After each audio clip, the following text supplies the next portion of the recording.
Join me as we talk all things true crime.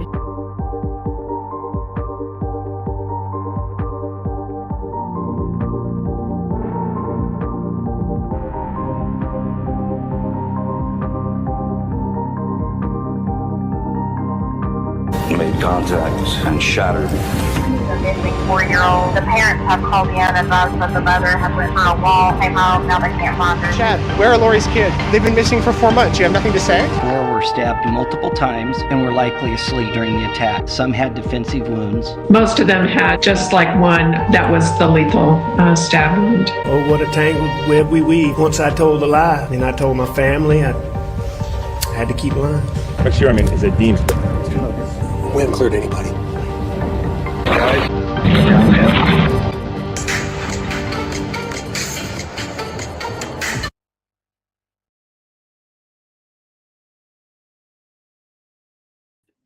Hi, everybody. Thank you so much for being here. Please let me know, chat, if you can hear me.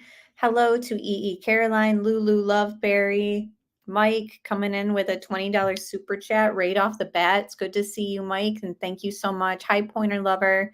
Yes, she is on video buying the gun. We got a lot to talk about. Hi, Johnny. Jody is cool is here. Debbie's here. Tony's here. Scrolling down, Maligator, good to see you. All right, guys. So this case took a strange twist for me. I don't know about you guys. Right off the bat, hi, Sherry. I want to know who has been following this and who believes the outcome from the medical examiner. If you trust the medical examiner, and honestly, law enforcement has also backed up the medical examiner's outcome for the death, and they're saying that she did this to herself. It was not murder. It was not obviously an accident or natural causes. It's the other manner of death that, you know, YouTube hates that we say, but we're going to have to get around it today. So again, I thought it was very strange as well, Maligator. I've tried my best to follow this strictly with, you know, an open mind. There were red flags, obviously, surrounding the husband. Can't deny it. Sweet Melissa says she doesn't believe it. So they said that Keenly, they said that she did this to herself. So she was alone. They have it on the 911 call. Let me pull up a news report and then we're going to read through some. Yeah, he definitely was weird. Definitely some weirdness to the husband. There's no denying that. We're going to listen to part of the 911 call. I have to give everyone sort of a trigger warning. This does include self-harm. So if that's something that triggers you, it might not be the best stream for you to stick around at. Hit that thumbs up if you guys wouldn't mind as well. Really appreciate it if you could. So, you know, there was just a lot of weirdness going on. And I watched some videos on it from Plunder, and I watched, you know, just some people going through this, and everyone was obviously looking at the husband. Apparently he's been seen with another girl already. People were speculating that, you know, wow, he moved on quick. Just everything was very weird around the husband.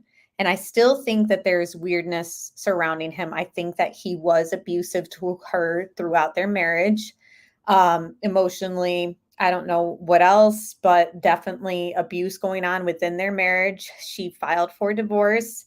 They were on their way to, you know, end things. And then this takes place.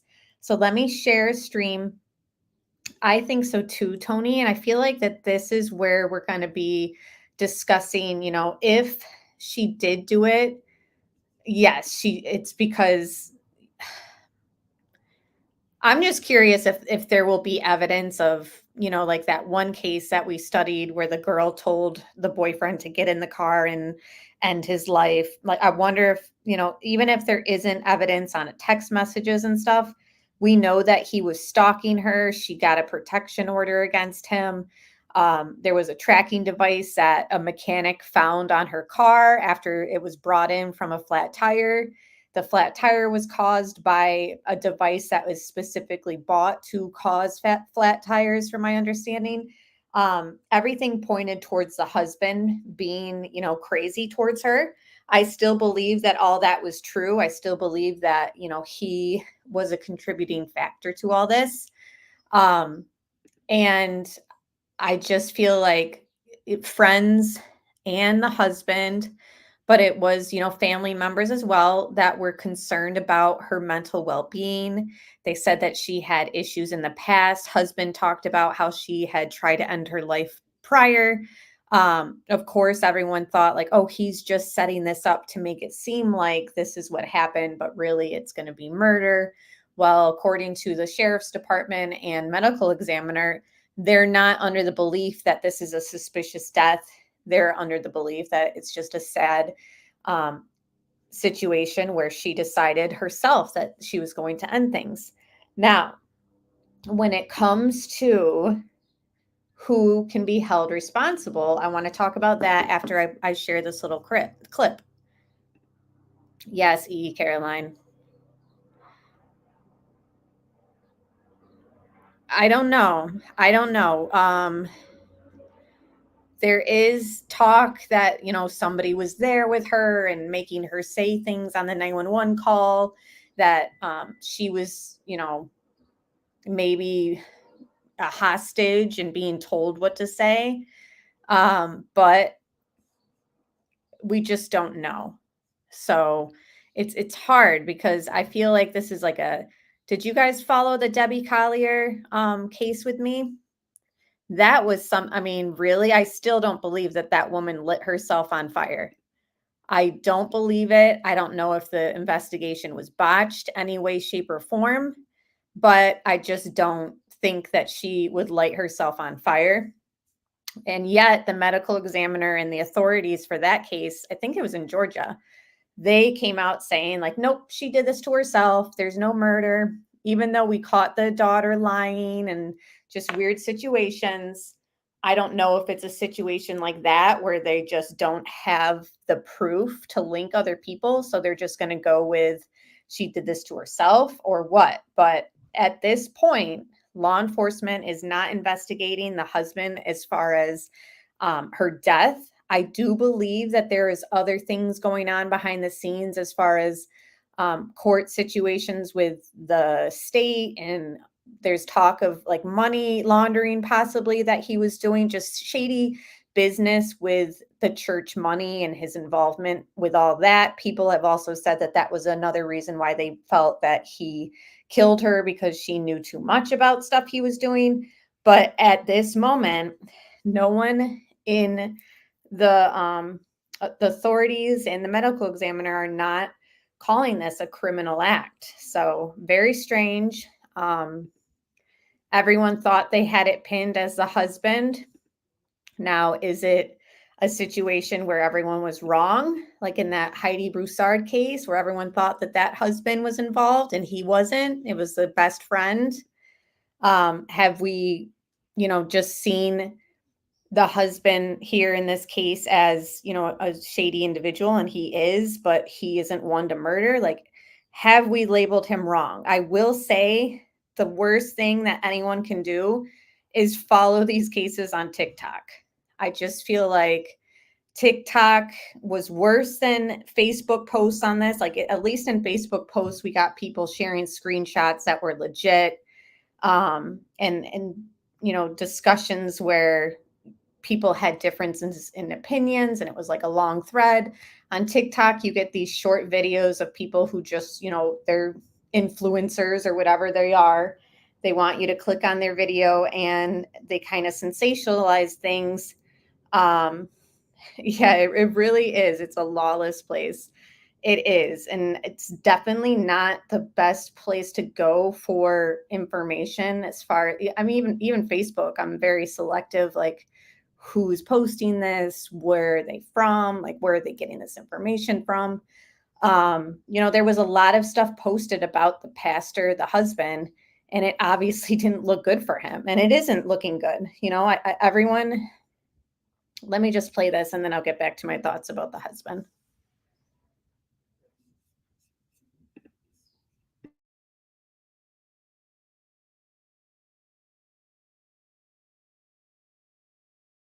But her friends and family still have questions about social media posts she made shortly before her death. It's an ocean of grief following the mysterious death of a pastor's wife. Mourners attend a beach memorial in her honor as questions linger over the circumstances of Mica Miller's passing. We're all a little suspicious of the events that led up to this woman's death. Today, cops are confirming that 30-year-old Mica took her own life. Mica was the women's ministry leader at the Solid Rock Church in Myrtle Beach, South Carolina. God sees all, God hears all, he knows all. She was also married to the church pastor, John Paul Miller. Her body was found in a state park. She had a gunshot wound to the head. The next day, her husband announced her death to the stunned congregation. I got a call late last night. My wife has passed away. And yeah, it was self-induced. Here's Lisa Guerrero. Okay, I just have to pause it because, it was very odd the way that he announced it to the congregation, tells everyone, like, please don't linger here and talk about it. Let everyone please just leave after the service. Definitely not giving the pastor slack at all, Caroline. I'm simply just saying, like, I'm not ready to jump on saying that he hired someone to do this or he somehow was there making her call the 911 call and buy the gun herself. I think it's a situation where he contributed to her mental health and she was in a bad place. A lot of people are saying, like, no, she had plans to do this. She had plans to do that. Like, sometimes, unfortunately, in situations like this, like, that is seen. They do make plans. They do have future ideas and they'll post on social media like everything is fine. Sort of like the Watts case. Like, Shanann was on there posting like cheery and all that. Come to find out, like, how much debt and how much chaos that whole family was experiencing. But on social media, you had no idea. So when we see Mica posting on her social media, like, yes, she seems like she's in a better spot. She's ready to get out of this abusive relationship and move on with her life. But unfortunately, with mental health issues, sometimes that just doesn't end up outweighing the problems in a way. I think that this is going to be a situation where the family could have maybe a leg to stand on when it comes to a civil case against him, like a wrongful death situation, where they can hold him accountable for, mental torture on her and, everything that he was doing that led up to her deciding to make this decision herself. But ultimately, if it comes out, which it has come out from the medical examiner and the authorities, I mean, you can come up with ideas in your head all you want of like, no, there's somebody else there and all that. But like, until there's proof, until authorities actually say like, okay, yes, we are going to do this as criminal. It's just, I think, going to be a situation where it might end up being a civil lawsuit against him. And they're going to look into him on a civil level. Maybe they'll end up pulling up emails and texts or stuff like that that show that, he was contributing to aggravating her. We already know about the tracking device on her car. We already know that he approached her too. There's paper trail of legal stuff that show that she was afraid of him. She said, if I end up, with a shot to the head, it was him. Not in those words, but pretty much said that. So I think that there's going to be an inquiry still, even if authorities and the medical examiner are saying that she did this to herself. I think that there could still be ramifications for him that maybe are on a civil level, personally.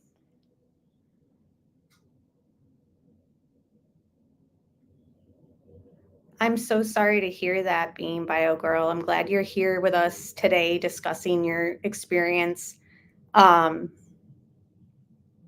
Again, the person who heard her crying and found her too late was pretty much, he had to, get off social media himself.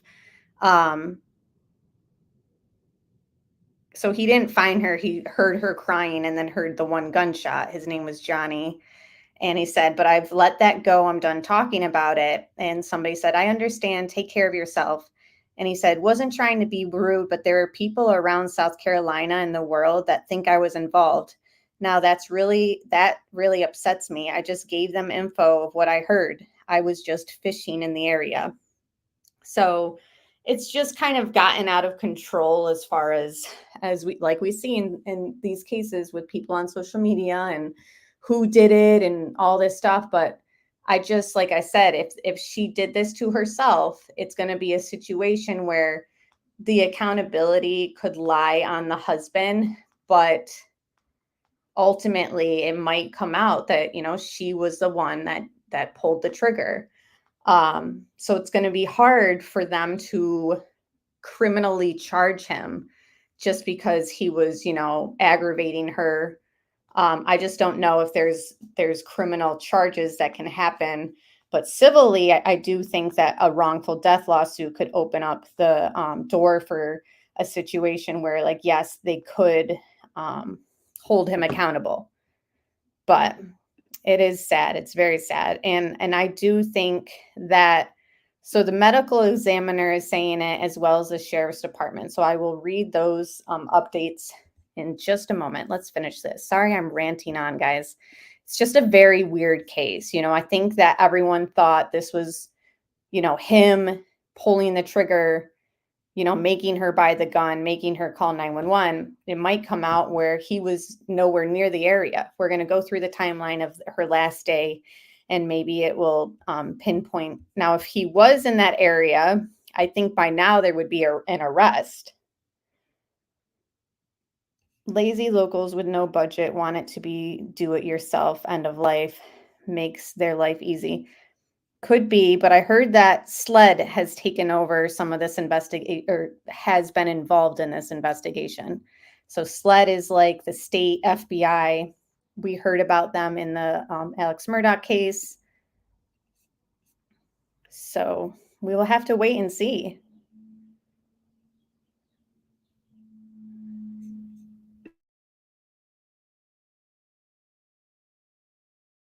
Suspicion surfaced among Mica's friends and family after it was learned that the pastor and his wife were divorcing. Mica's family alleged in court papers that he was abusive during the marriage and that Mica feared her husband and wanted to escape from the relationship. The court papers allege Mica told her sister, if I end up with a bullet in my head, it was not by me, it was JP. JP is her husband's initials. And there is this video that Mica recently posted on Facebook. You don't have to stay in an abusive relationship. A Justice for Mica rally was held outside the church. Justice for Mica!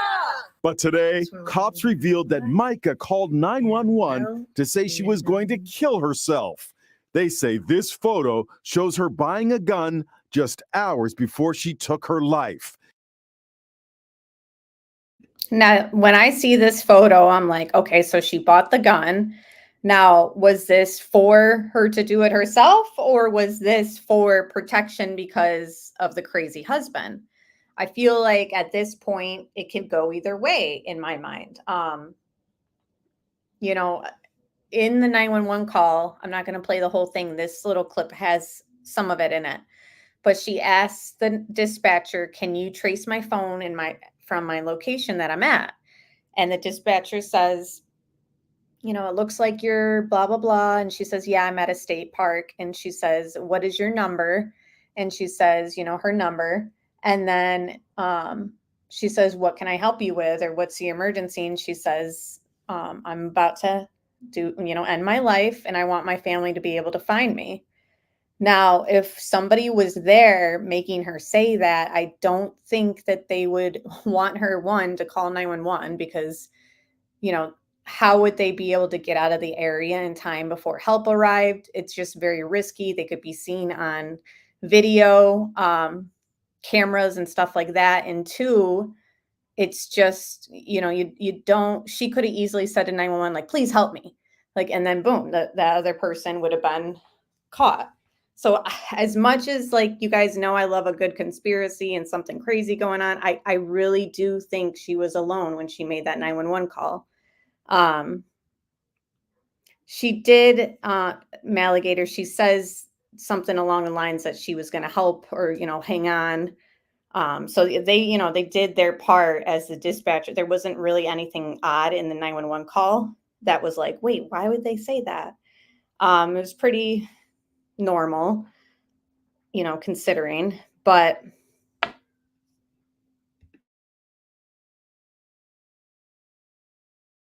They also released the 911 call she made. Tell me what's happened. I'm about to kill myself, and I just want my family to know where to find me. Cops say the pastor was not in town when his wife died. He's been quoted as telling a reporter he never hurt his wife in any way. Now, if you or anybody you know is struggling with mental health, help is available. There's a suicide and crisis line. So apparently authorities are saying that he wasn't in town. Again, she drove over an hour away for this. Okay, let's go through the timeline. Again, I do think that there is accountability on the husband's part. I do think that, he tortured her mentally and throughout their marriage. I don't think he's a good guy. Definitely don't agree with a guy, a pastor, drinking at a bar with another woman before the divorce is even final, or this is where it was. There could be CCTV video from this area over here with it's hard to see in this footage, but this was the park. Don't know. I'm sure they're looking into everything that they can.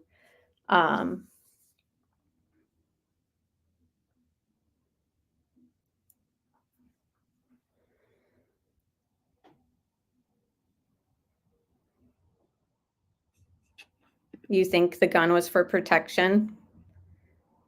So then I'm curious, because guys, I'm just following this, with an open mind. How would he? Yes, and I agree with that, Bubba. Like, he was a crazy pastor stalker. There's talk of him grooming her because he was so much older than her when they met. There's talk of, him texting.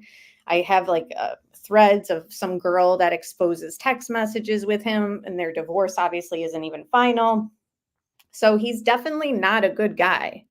Don't get me wrong. And I think that his abuse and, torture of her contributed to this. I just am having a hard time with, saying that he was there if they're saying that he wasn't in town at the time. I'm having a hard time trying to imagine him being connected without, and when I mean connected, I mean, he's got to be the one to pull the trigger for us to expect charges against him. Yes, that's what I heard too, that he had been grooming her since she was around 14. They can trace your location after the fact with phone tower info. 911 cannot tell where you are when you are on the line. Well, according to this 911 calls, the dispatcher pulled up exactly where she was. I mean, I can play the whole 911 call. So I don't know. There might be new technology that can.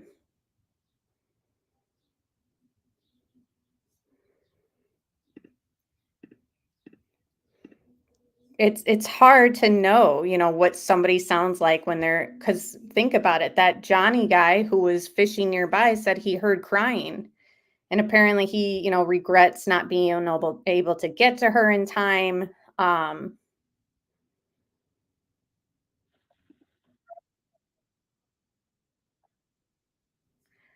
you guys hear that, or do I need to share my screen?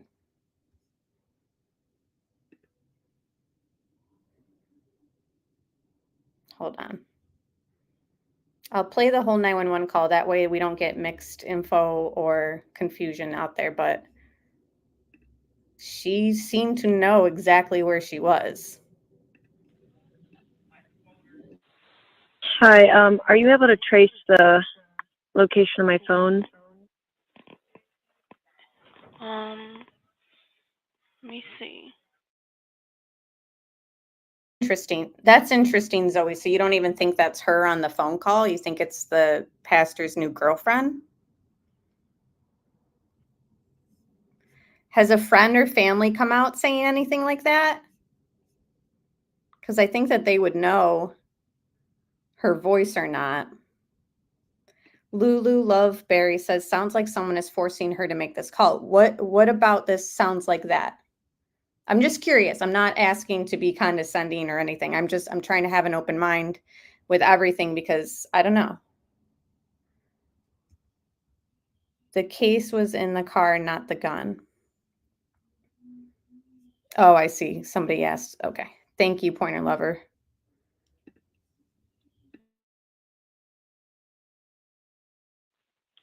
You don't know where you're at? A national park. What's the phone number you're calling me from? 843-655-5242. I agree, Tony. It does sound like her Facebook videos. I've watched, I think, like 5 of them. She sounds somber to me.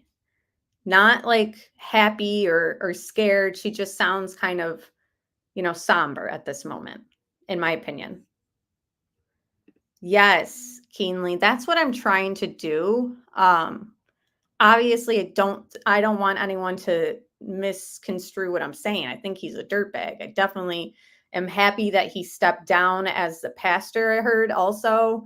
I think it's very unfortunate, anyone who saw him as this amazing guy, because I think that finally his mask has fallen off and people are seeing the truth about him. Kay Danielle, that was misreported as she was shot in the back of the head. Apparently, it's come out that that was not true. So that was a rumor as well. Yeah, to me, that's how I feel. She sounds defeated. Claire says, could she have been forced? That's kind of where, we're kind of doing our own investigation here.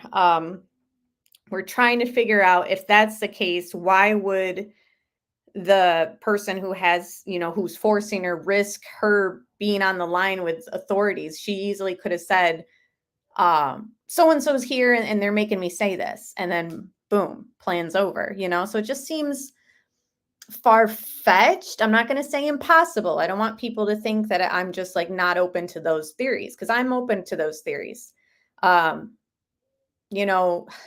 It could be a lot of things, but the medical examiner is just looking at it from facts, what they see, and stuff that they can compare it to from others in the past who have done the same thing. And authorities will, of course, back up what the medical examiner says. Well, not in every case, because I guess Karen Reed isn't in that situation. But, it's just they're looking at it as facts. And if he is cleared because he was, not in that area, apparently he said he wasn't in town at the time of her death. I don't know exactly where he was. Hopefully we can get more information on that, or maybe we won't, because they're just saying like there's nothing to look at here, guys. Yeah, Lulu Berry says she said to her relatives, if I'm found with a bullet in my head, it wasn't me, it was JP. Exactly. And that's where I'm like, I go back and forth like, okay, so what exactly did that mean? But then I also realize like people who are mentally ill, like I don't know her diagnosis. I don't know her history with it. I just know what surface level we're hearing. Could she have said something like that out of just, she's mentally ill, she's saying things? I don't know. I don't know exactly what her level of whatever was. I think that him putting the tracker on her car and the optics of everything surrounding him looked bad. It definitely could be, maybe she was afraid of him. Maybe she did think at one point when she said that to her family members that would be, a possibility that he could do this to her. But that still doesn't mean that she wasn't, in a bad spot where she could do it to herself because of things that he was doing to make her be in that spot. Like, I think that there's accountability for the pastor, for him, the husband. I just don't know, if he's not the one there pulling the trigger, how can I really expect him to be in handcuffs right now? You know what I mean? But there is room for a civil suit. The family could say, you were torturing our daughter, our sister. You did this, this, and this. And then she ended up doing this to herself. We want you to be held accountable. We want you to pay for this. And if they don't do criminal charges, I do think that there's room for a civil action against him for a wrongful death lawsuit and hold him accountable. It'll never bring back their loved one, Mica, but they could win possibly and money or whatever would please them, the amount. I think that could definitely take place.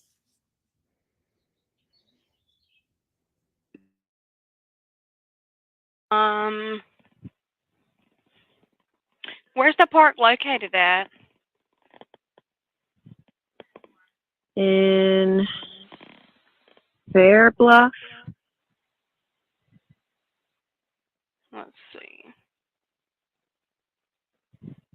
I have my location on, I think, on my phone.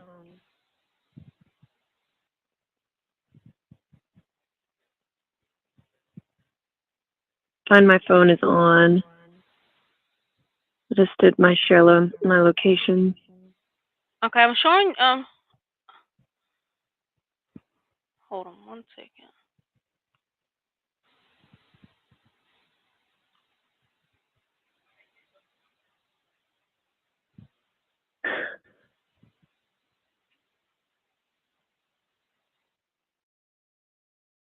See, right there, I heard a little bit of like a heavy, like breathing sigh. Almost sounded like she was crying, like maybe like, when you cry, you like gasp for a breath right there. I don't know for sure, but.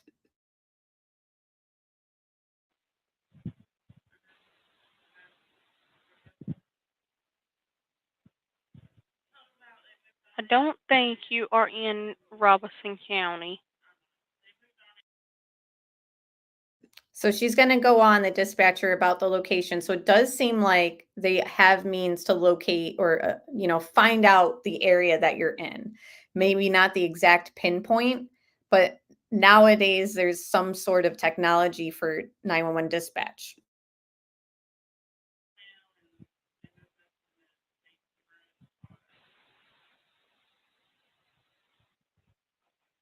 Yeah, the Lumber River State Park.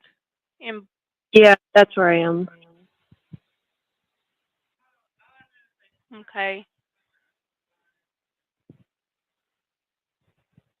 Tell me what's happened. I'm about to kill myself, and I just want my family to know where to find me. Okay, ma'am. Just listen to what I'm saying, okay? Let me make sure I got the exact location where you're at, okay? Just 1 minute.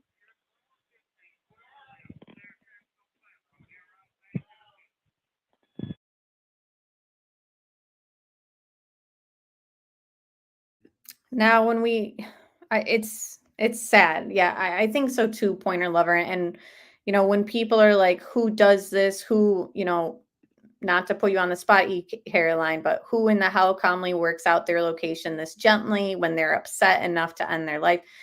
It's hard to say because they're mentally ill. They're in a bad spot.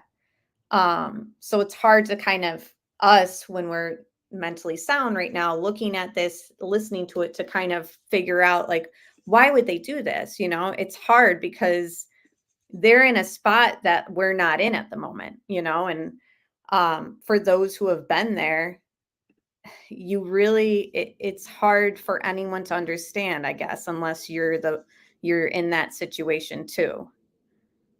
So let's just look at these pictures. Again, I'm not saying, I want to make it clear. I'm open for theories. If people think somebody else was there with her, I want to know why you think that. Like, I want to understand this because I fell down this rabbit hole myself, and I'm trying to make sense of it too, because like we all said, her Facebook posts, her videos that she was posting, Everything looked like she was ready to move on with her life and be done with him. And, you know, she was carrying on. She's 30 years old, a lot to live for. And I think that she made comments that sounded like, yeah, that's the direction that she was going to go in. Now, her sister has come out before this verdict from the medical examiner and the authorities and said that they were afraid for her because of him. It's just difficult to kind of understand. Now, we haven't heard what the family has said since this came out. We just know that before the determination, they weren't believing it, and neither was the friends. So this is the last day. We'll go through this timeline. Her captors probably told her, "We will kill your relatives if you don't do exactly as we say."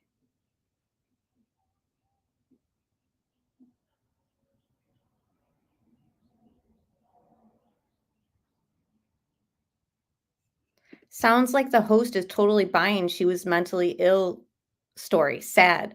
Well, I mean, her family has come out saying that she suffered from it too. So should I not believe the family? I know that everyone has said that the husband has spun it and kept that narrative out there. And I'm not including my feelings towards the husband. I'm just saying the family has also made comments about her suffering in that manner as well.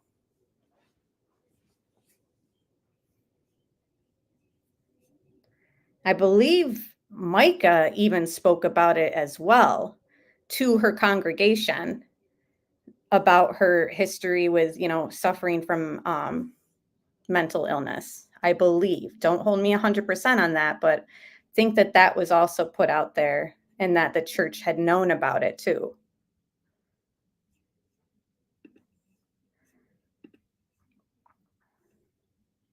So April 27th, Mica Miller's whereabouts. 10:13 a.m., Miller is seen on a Ring camera leaving her residence on Margarita Drive in Myrtle Beach. 11 a.m., Miller seen on the Ring camera arriving at her residence. 11:38, Miller is seen on her Ring camera leaving her residence again. 12:12 p.m., Miller seen outside store surveillance walking into Dick's Pawn Shop, which is located at 1852 Mr. Joe White Avenue in Myrtle Beach. 12:13, Miller seen buying a weapon. Miller seen at 12:34 leaving Dick's Pawn Shop after purchasing the weapon and ammunition. 1:06 p.m., Miller's black Honda Accord is seen driving on the highway F501 near 4 Mile Road in Conway. 1:27 p.m., Miller's black Honda is seen arriving at 41 Grocery and Grill, which is located on Highway 41 in Mullins. 1:35 p.m., Miller is seen leaving the store after buying a drink and gas. Now that's interesting too, because, I mean, unless you were on empty, like why bother even getting gas if you're just gonna, so, that makes me scratch my head a little bit. I wonder how much gas her car had in it. 911 call was made from the 843 area code number. Mica asked if her phone could be located, then threatened to end her life. Michael hung up the phone before further information could be gathered by dispatch. The telecommunicator tried to call Mica back multiple times, but was unable to make contact. 3:03 p.m. Why is this here? Oh. Robson County deputies were dispatched to the Lumber River State Park for a well-being check and attempted to locate Mica. 3:05 p.m., contact was made with the Lumber River State Park superintendent. 3:20 p.m., deputies request phone ping. 3:31, deputies arrive at Lumber River State Park and begin the search with state park rangers. 3:33 p.m., Robson County Sheriff Office, Aviation Division, Air 3 SUAV drone were dispatched to Lumber River State Park. 3:42, telecommunicator contact Verizon to request an updated location ping. 3:50, detectives with A3 SUAV arrived at Lumber River State Park.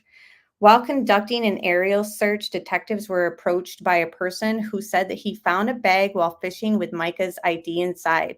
Detectives took possession of the bag. The Robeson County Sheriff's Office findings said this person heard crying and then a gunshot. So if we're going to go with the theory, and again, I'm just working this out live with you guys and in my own brain, if we're going to go with the theory that somebody was there and kind of forcing her, you know, would that Johnny guy have heard more than just crying? Would he have heard, please, please don't do this, you know, a plea for their life to, you know, be saved? Would Johnny have heard other people kind of talking at the same time he heard this crying? Again, I just think that these are fair questions to ask. I'm not 100% set on any theory. I'm just kind of working this out with you guys, you know, because if Johnny is a witness as far as, you know, he heard this crying and then one gunshot, I find it interesting that he wouldn't have heard more people talking or heard pleas for help or anything like that. Personally, just thinking out loud. Okay, now let's go through this some more.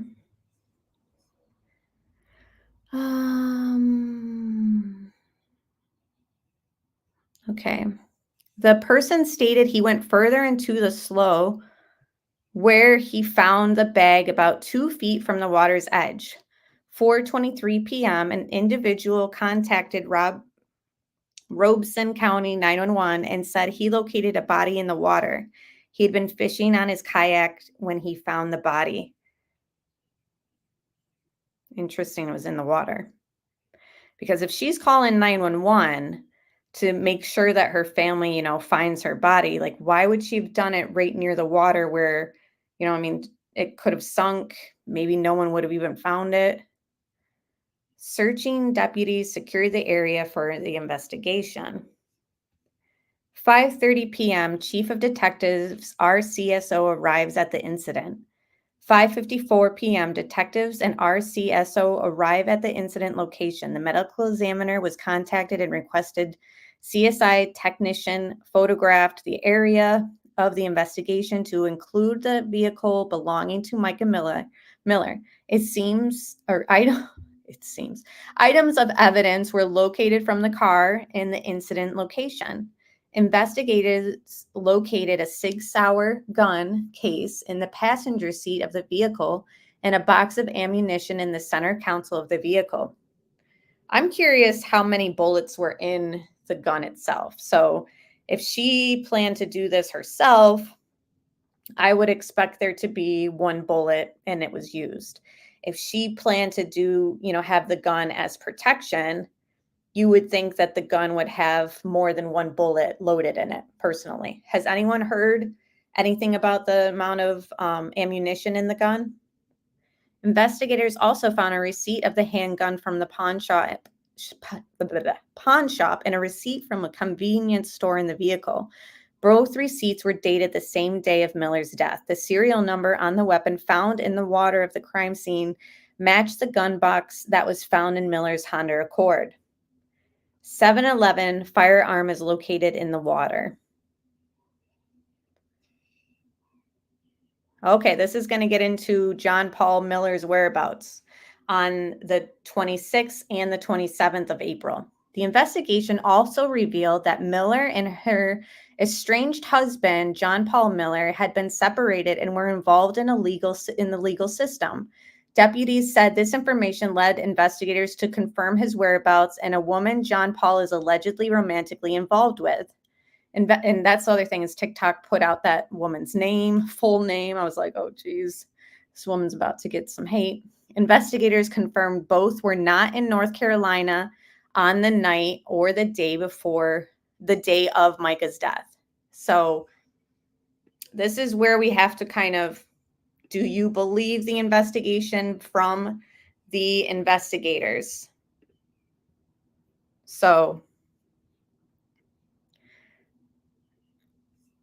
it is outdoors. Why would anybody hear anything but the shot? I really doubt the tale of hearing crying and presumed it was her after the fact. Really? Why do you doubt that he heard crying? I agree, ATS. I'm sure Johnny would have heard her pleading for her life or someone else there that she was talking to unless Johnny heard her as she was on the phone with the police, maybe. And the other thing too, if somebody else was there, I mean, they're going to be seen leaving the park. So the gun goes off and then all of a sudden someone leaves the park, like that person would be looked into as like the suspect. So I don't know. I don't have any reason not to believe this Johnny guy. I'm curious what your guys' reasons are not to believe him. Do you think that he's involved or something? Again, I'm just open for theories. If she drove over an hour away and she was so afraid, why didn't she drive to her sister's or her mom's house? Right.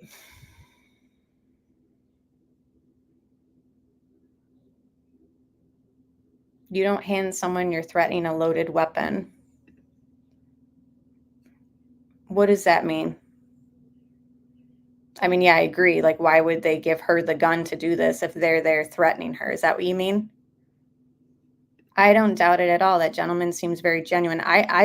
That's how I felt. And I felt bad that he was on social media telling people like, I'd rather not even talk about this anymore because I'm being, questioned as a suspect. Okay, that's what I thought you meant, Planet. Yeah, it's like, how would the determination that she pulled it herself come to fruition if somebody else is there threatening her? Like, they would be the ones in control of the gun. I want to see her phone logs. Yeah, I would love to know that too. And why she didn't, Debbie, I don't know why she didn't go to her mom or sisters. It's unfortunate because it's hard to kind of put ourselves in those shoes, I guess, because, none of us have done what she did. Many of us have probably felt, that they could relate.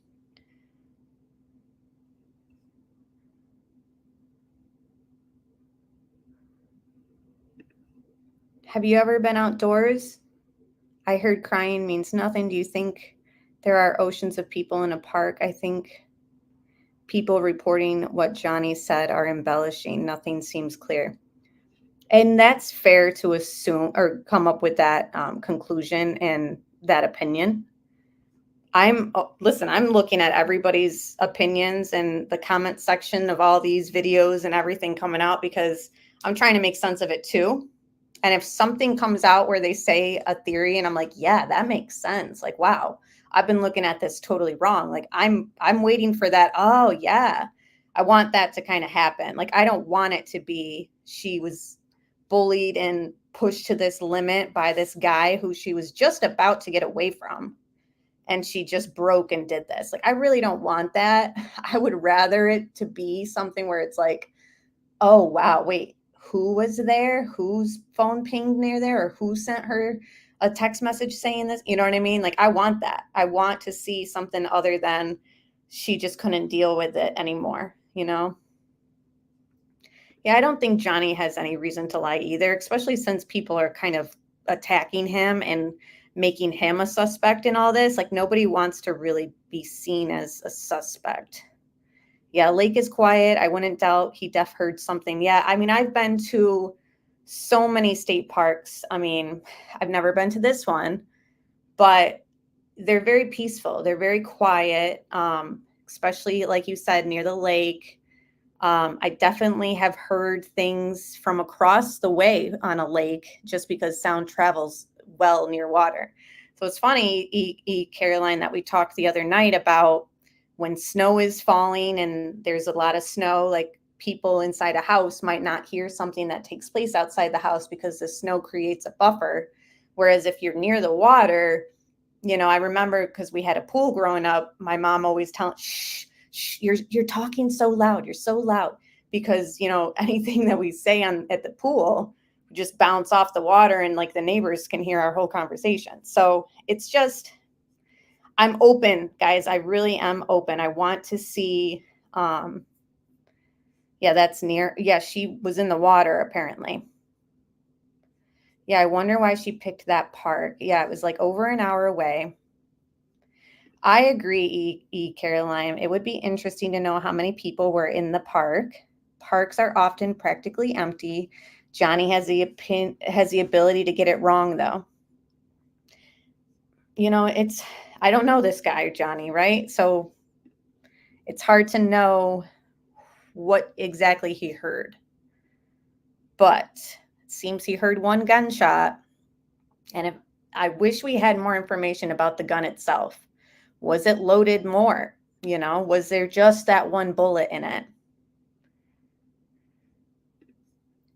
Did CCTV capture if there was anyone in the car with her? That would be interesting to know as well. Another thing that would indicate that, Lulu, is, you know, when you get in a car, and she has a Honda Accord, a newer model. I have an older Honda Accord. I have a 2012. But I do know, you know, and you guys might know this in your cars as well. When you're in the passenger seat, it'll like, something will like show on your dash, like passenger airbag on or off or something like that. Because if nobody's in the seat, that airbag isn't really, am I saying this right, guys? Like, doesn't the airbag thing turn on and off when there's a passenger? Help me out with that. All right, let me keep reading.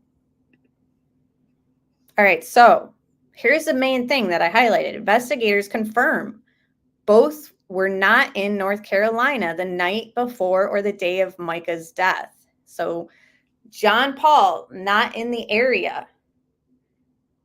So how did they come to that determination? Just by cell phone pings? Because we all know that you can leave a cell phone someplace and then be someplace else. And you could just say, yeah, see, I wasn't there. My phone's pinging here. Or is there other pieces of evidence that have helped them conclude that? Is there like a Ring doorbell, which I know that there is neighbors that have Ring doorbell footage near John's house, because JLR did a walk of the neighborhood and pretty much pointed out like who has a camera or where there's cameras. So I think that they would definitely have checked that. Yes, a car can determine if someone's in the passenger seat.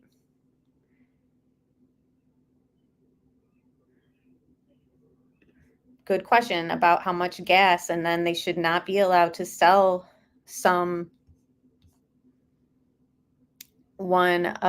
gun to, I know.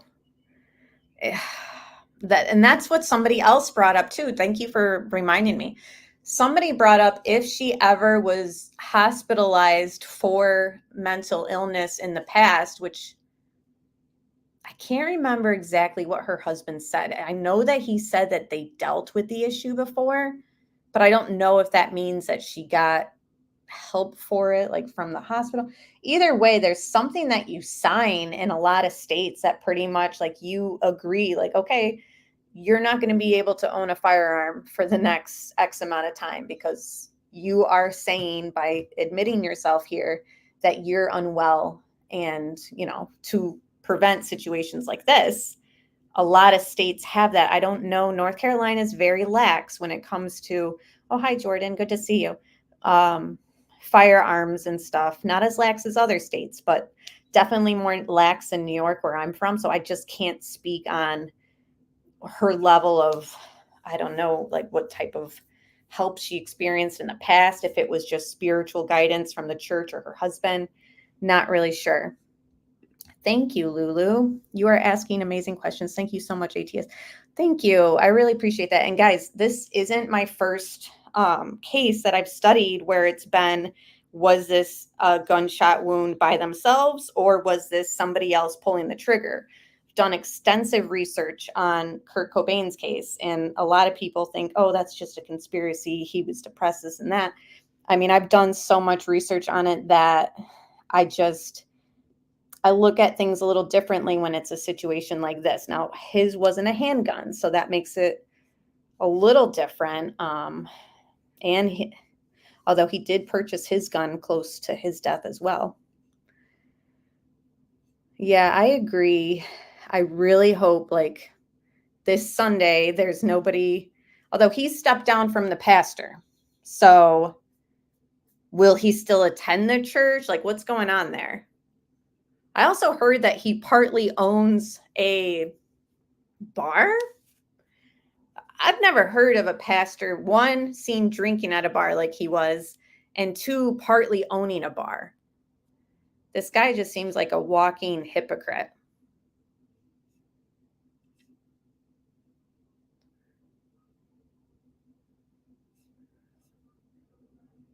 I definitely think that the way that they met and, you know, how everything happened, I'm reading your guys' comments. Yeah, and that's the thing, Heather. So what level? Oh, wow. Deb almost called you ATS. Yes, ATS, you can get one same day around here. That's interesting. Being Bio Girl agrees with me with Kurt. Yeah, that's the thing, Heather. So like what we need to get more information about how was she able to purchase it if she had a history of these issues? Unless these issues weren't confronted by medical people. Again, some Christians, I'm not saying all, so please don't be offended by this. Some Christians don't really support mental health. I know this because family members of mine, intervention, like psychiatric treatments, etc. Like they believe you need to pray about it and trust God, blah, blah, blah. So I don't know. I don't know if she ever went to a doctor or whatever for her history or what. A pastor can't throw a few back. I mean, Jesus drank wine. So for me, I just think it's not really a good look, especially when your income is coming from people, you know, donating to the church. I don't know. It's kind of seen as like, so wait, you're spending church money on alcohol? I don't know. I just think it looks a certain way. Not saying that pastors can't drink, but investigators determined, oh, come on, what the heck? Why does it keep doing that? Okay, investigators determined John Paul traveled, page not found. What? You guys see that? Now it says error. Hold on, I need to refresh this. What?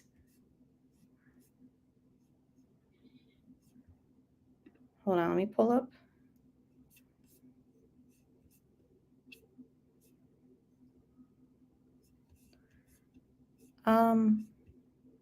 I was still reading that. Okay, now this link works. Apparently there's a glitch there.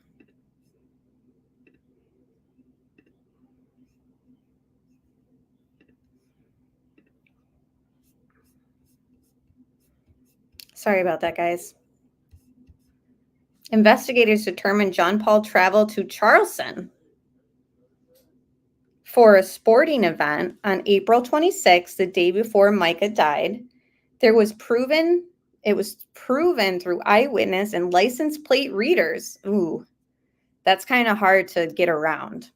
Detectives confirmed he stayed overnight in the Charleston area. John Paul Miller returned to Myrtle Beach on April 27th. While traveling from Charleston, he was with other people.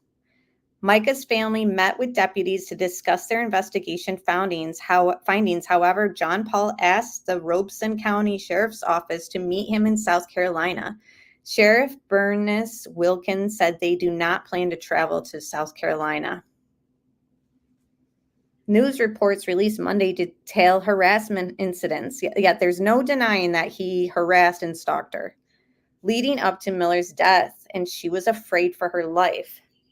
This is where it gets confusing because, like you guys were saying, and like everyone's kind of been saying, you know, she was afraid for her life, you know, saying if I wind up with a bullet in my head, then this is going to be JP. So it's confusing. Oh, he had her admitted? Hold on, I'm looking at your guys' comments. He put her in a mental hospital and removed her belongings from their house. Yes, she was hospitalized before this incident. Oh my gosh. Hold on, guys. I need to get a drink of water, so give me 1 second.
Sorry about that, guys. I am back. Had a little crisis as I'm getting something to drink. My husband's looking for his wallet. Ice cream truck is coming down the road, and the little one is in the car. So I'm watching her strapped in the car, and she says she's got to go potty. So I had to bring her to the bathroom. It was just this whole thing. I'm like, I'm live right now. So thank you guys for being patient. All right. So yeah, it's just, this talks about the memorial service held.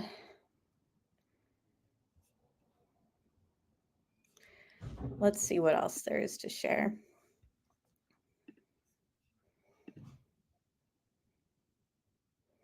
So that's unsettling. So then I guess now we would have to find out, why did they sell her a gun if she had been admitted? I'm confused by I would love to wear these. I love the thin no lining that goes around the ear. I just love the detail. Details I'm this very afternoon about the death of a Myrtle Beach pastor's wife. And just a warning, some of the details might be hard to hear for some. The Robeson County Sheriff's Office says investigators ruled the death of Mica Miller as a suicide. While WBF News policy is typically not to report on suicides because of the heightened community interest, we wanted to share the information from the Sheriff's Office. Deputies found Miller's body at the Lumber River State Park on April 27th. Officials say 911 dispatch got a call just before 3 that afternoon from a woman asking if her phone could be located because she was going to kill herself and wanted her family to be able to find her body. They say they were able to track Miller's actions that day through surveillance video, which included buying a gun and ammunition at a pawn shop in Myrtle Beach.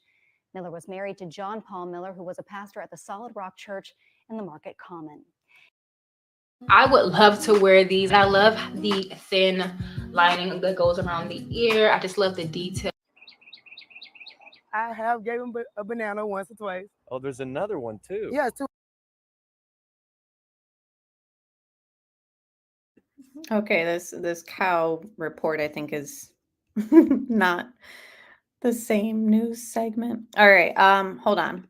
Let me check with chat. Nicole, thank you so much. Do pawn shops have to follow the state required background checks, or can they just sell them to anyone? I think it depends on the state. Again, I'm in a very strict, I mean, if you get a DUI or DWI, like, you're not able to purchase a handgun. You're not going to a store. It's different in North Carolina than what I know. So I would need people who live there to know that. Again, guys, I see the comments about, what he had done and groomed her and stuff. Like, no one is saying that he is a good guy.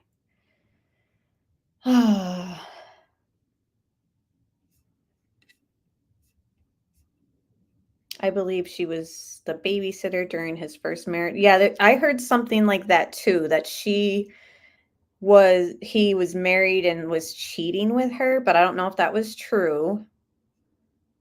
Yes, she was very young. I mean, she's 30 years old and all this happens to her. But thank you so much, Nicole. We need to find out more information about the restrictions and laws in North Carolina. She was 14 when they first met. It would be interesting how old she was when they married and who in the family allowed that. Somebody said that they waited until she was legally able. So I don't know if that's 17 or 18 in North Carolina. But that Christina agrees about Kurt. Yay.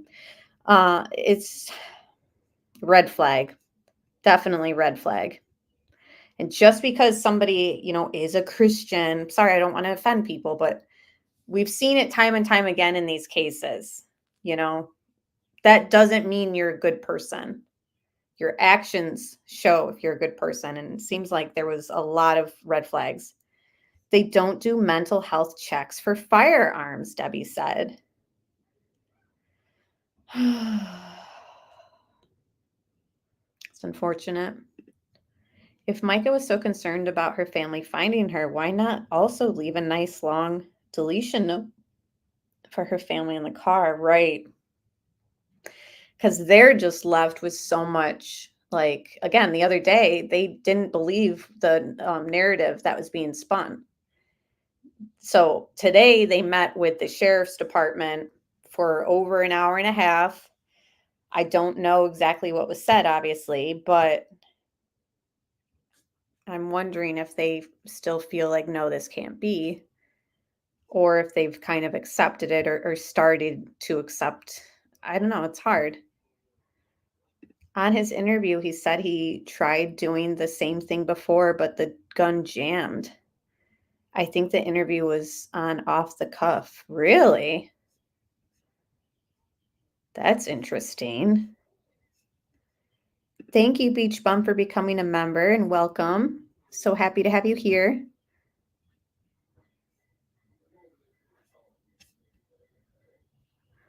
Some places in the South, you can get married younger, yeah, with parental consent, right? Every state is different.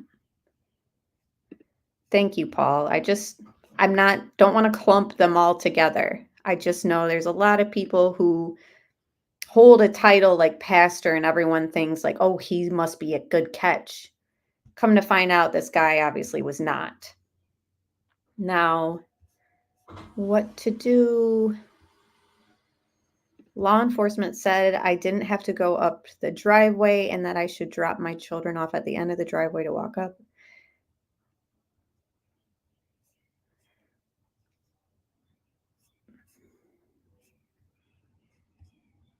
Tried before, but the gun jam sounds like a crock to me. That is not how firearms work. I wouldn't know. I've never fired one before, but I do know that there are situations that have been reported where a gun jams, but again, I don't know how often that happens, etc. I wouldn't know because I've never fired one, but she had a Sig Sauer. I'm not sure what gun jammed for him, but maybe it is a crock. Okay. So the Robeson County Sheriff's Office released its investigation into Mica Miller's death. So they released it. I think that that's the end. Isn't that what that means? As a news station, we want to be transparent about our inquiries into Mica Miller's death. WMBF News started asking questions about her death last week and found out through sources she had done it herself. It is WMBF's policy to not report on that, but due to the heightened interest. See, this is so stupid because this just proves that everything is about something being ad friendly. And this news station is pretty much saying, like, we've been told not to report on unalivings. But due to the heightened interest from the community, we are providing details from the sheriff's office investigation. So normally they don't, because their ad people won't put ads on their stuff. Just like YouTube. Like right now, I probably won't get any ad revenue on this, it is what it is. Which is another reason why I appreciate you guys sending super chats and joining the membership, because that won't affect it. But YouTube is going to see this content and think, okay, no, we're not going to put ads on this video. So this station clearly isn't allowed to either, because it's just not ad friendly. And it's unfortunate. I don't like that. I think because they're private, that could be too. It's just not something that they just put out there and talk about because it's a private matter. That's true.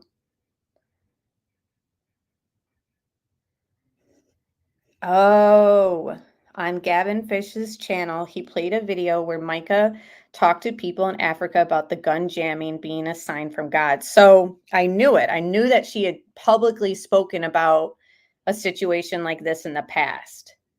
So Mica was saying that she had decided she was going to do this, but the gun jammed and that it was a sign from God. Planet, is that what I'm gathering?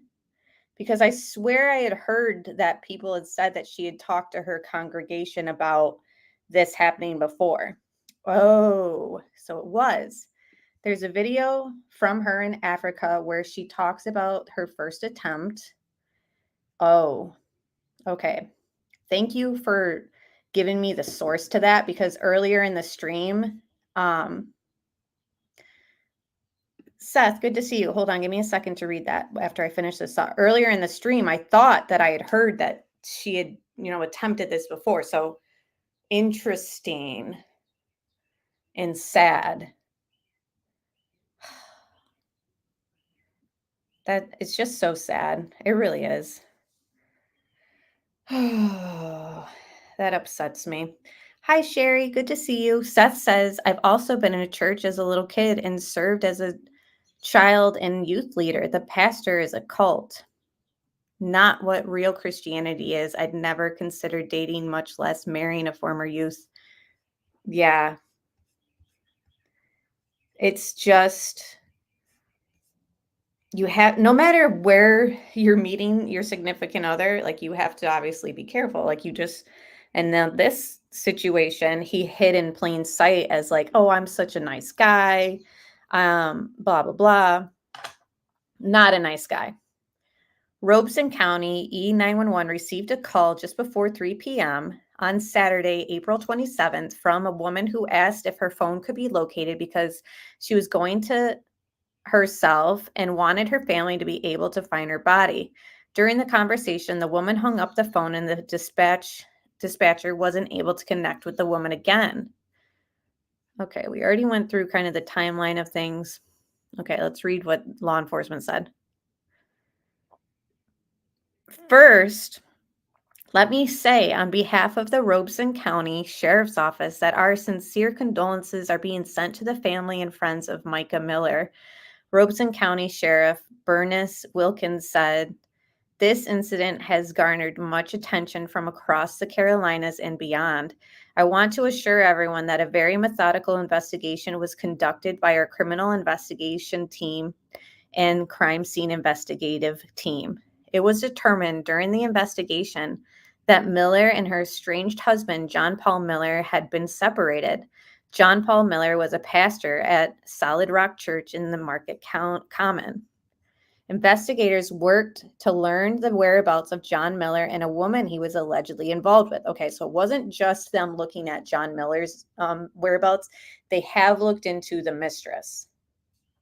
Robeson County investigators confirmed that John Paul Miller was at an athletic event. Yes, we know that. Unfortunately, rumors and conspiracy theories were quickly spreading and assumptions were being made. However, in the end, we must make decisions based off of the facts and evidence that have been gathered. While I know it's not what many people wanted to hear, the evidence is quite clear and compelling, and we are as saddened as everyone that this occurred, Wilkins said.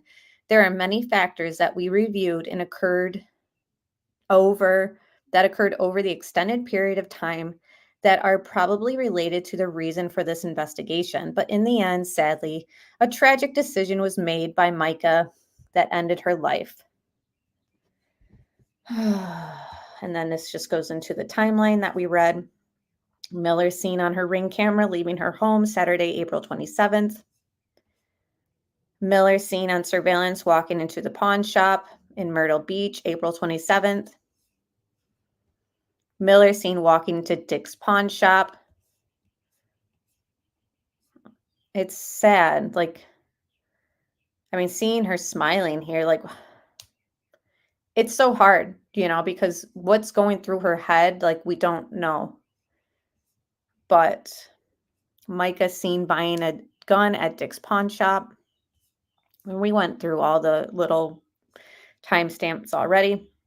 Mica Miller's car seen arriving at 41 Grocery and Grill on Highway 41 in Mullins. Again, I still want to know these questions that I asked. How much gas did she get?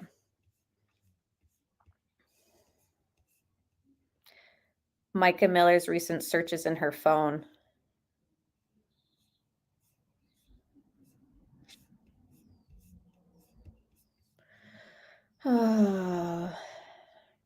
Let me pull up. Let's hear from her herself.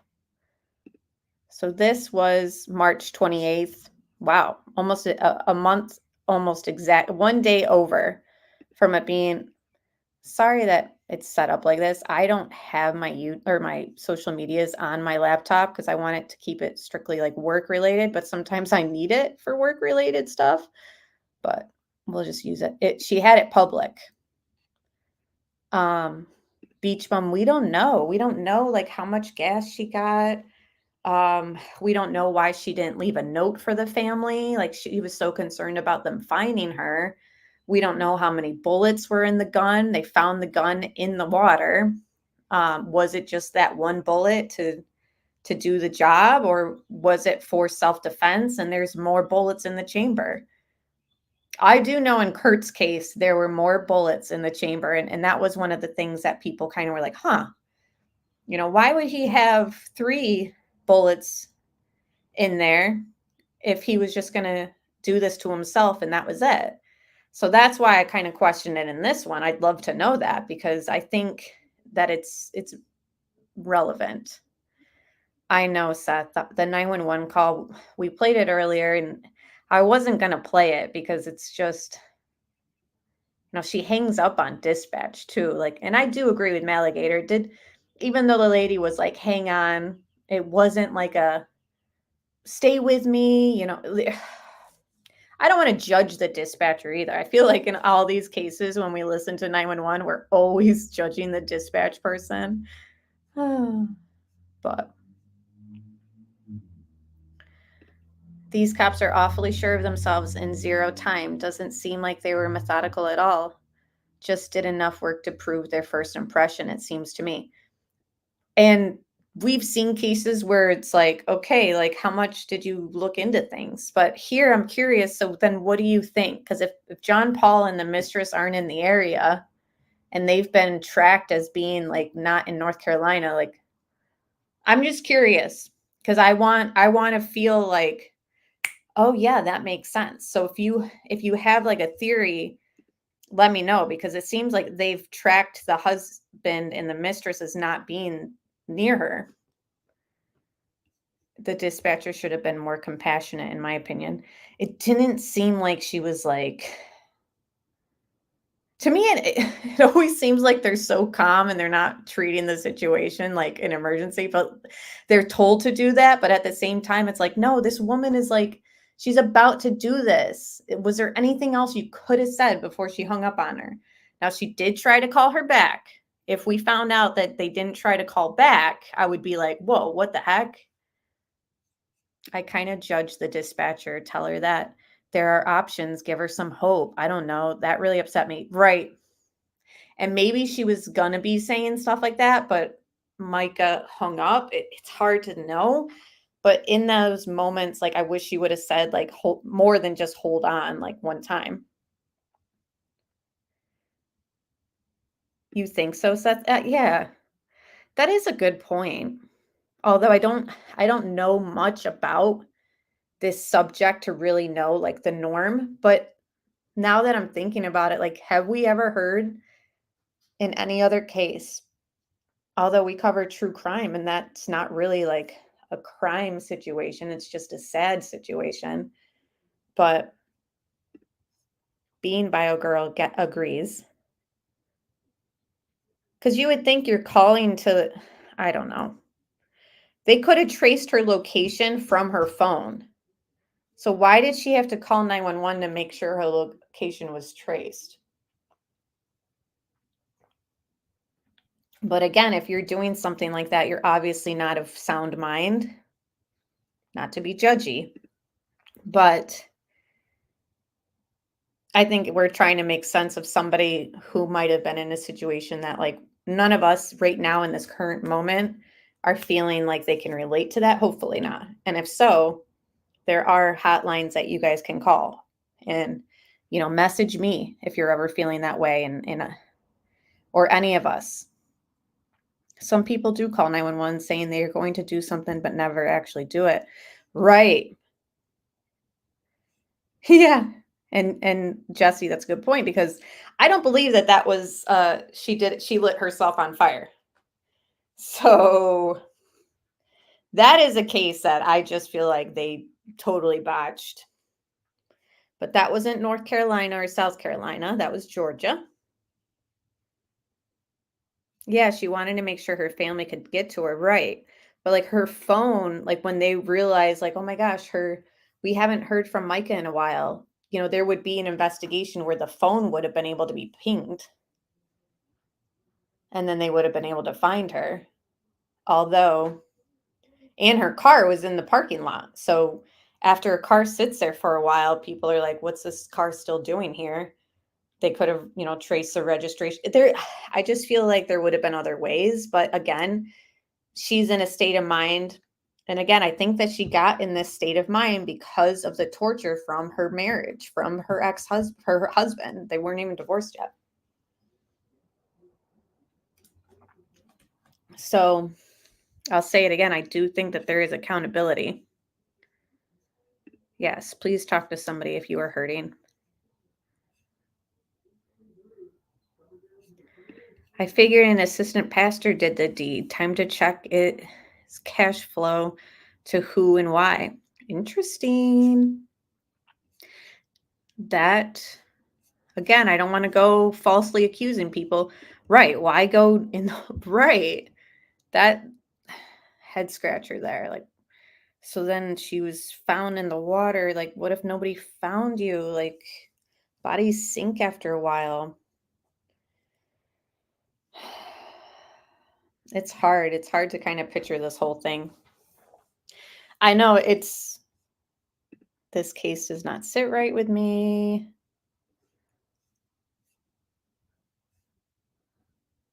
He destroyed her, but ignoring her and making no attempt to understand her condition. He didn't love her, and she knew. That's a terrible struggle for her. Yeah, and if she knew he was moving on, here's the thing. You can be in a breakup, because I've been there, where you're done with the person.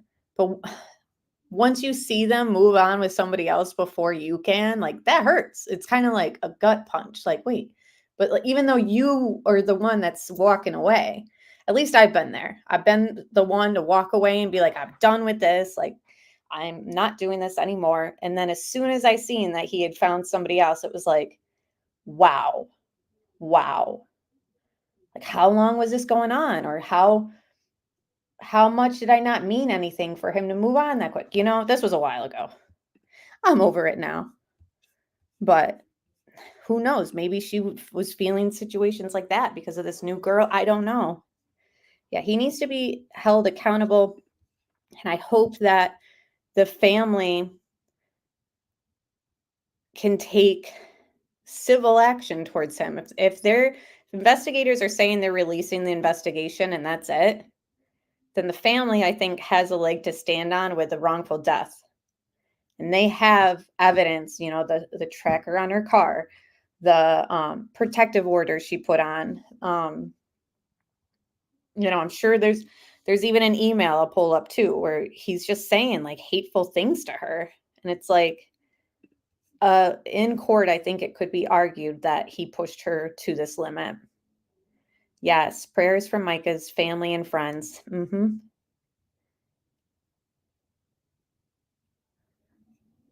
She didn't like how she felt. She slurred words, gained weight.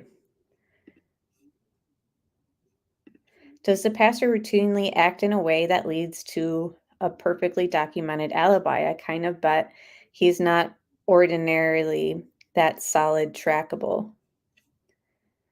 Don't forget about his side piece, ex-husband who drowned. Yeah, that is another thing. And then he spoke, JP spoke at the funeral service? What and it was at like 5 a.m, is that right? When he drowned? Why is the alleged girlfriend, I'm going to say alleged because we don't know 100%. Why is the alleged girlfriend's ex-husband swimming at 5 a.m? And he was in a wheelchair. Like, why was he by himself? Again, I don't want to act like people in wheelchairs can't do things independently. Obviously they can. But that whole situation too, like when I was jumping down this rabbit hole, I'm like, wait, what? So bizarre. Thank you, Planet Jace, for joining the membership. Appreciate you very much. And I love that little tuxedo.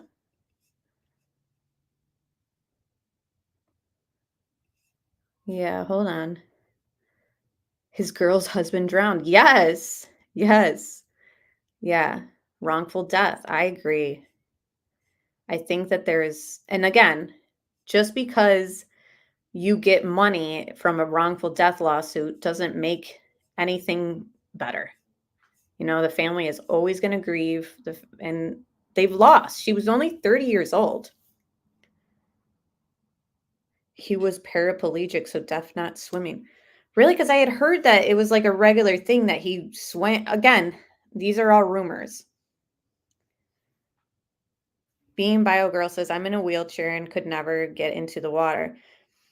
I don't know. Yeah, I agree, Tony. And thank you for sharing that. There's so many weird things with this case. That's why I think it was a first like, wow, this guy did it. He's weird. He is very weird. And I think that he does have a level of accountability with this. He was in a wheelchair and went down to the pool by himself and accidentally fell in. And it was at like 5 a.m, wasn't it? Red flag. Right. Okay, let's listen to Maya here. This was almost a month exactly before she passed.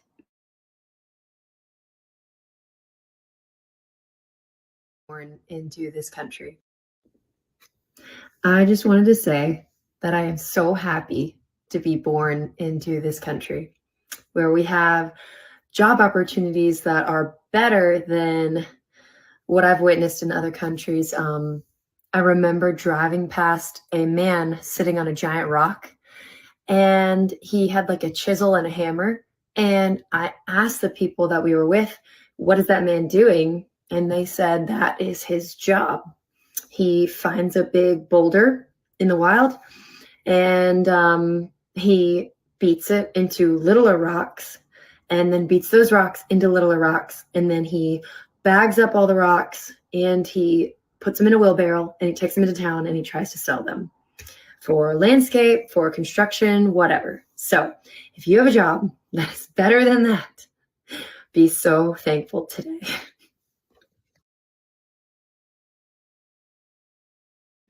And again, it's like you never know what someone's dealing with. Thank God for the ability and opportunities we have to work. And there were other things where she's talking about, if you're getting out of a relationship and a bad situation, advice and just uplifting stuff that she had said about that. This is her obituary.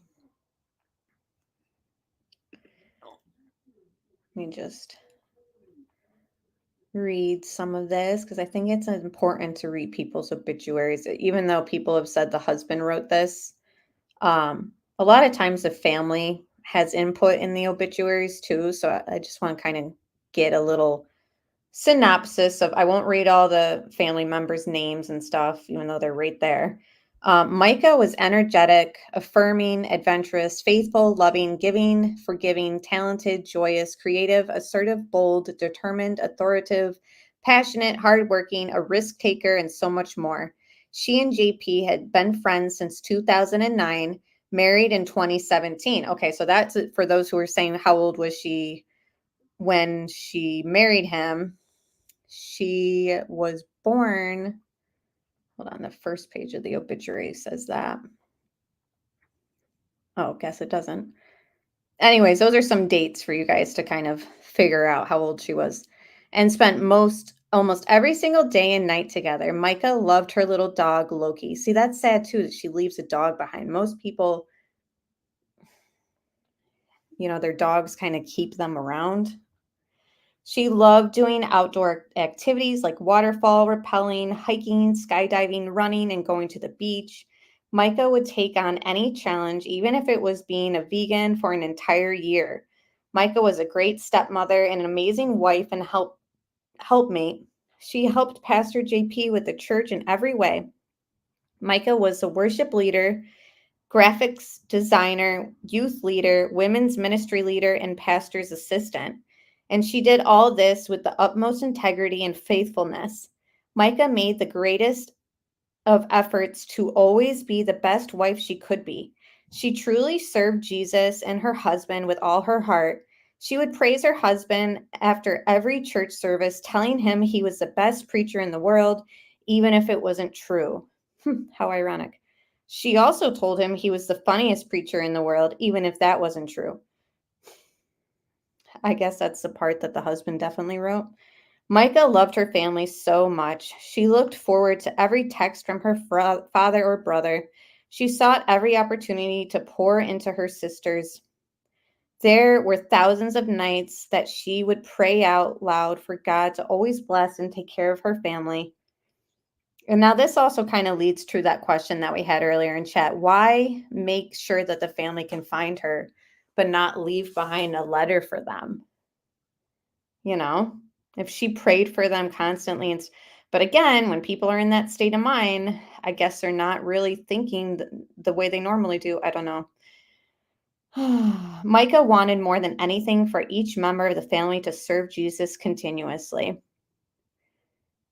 Mica loved her ice bath, nice car, sauna, house, etc., but more than anything on earth was her desire to see people come to Jesus.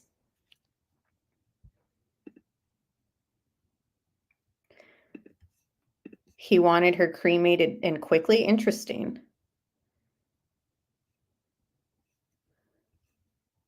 One more red flag, cremated right away.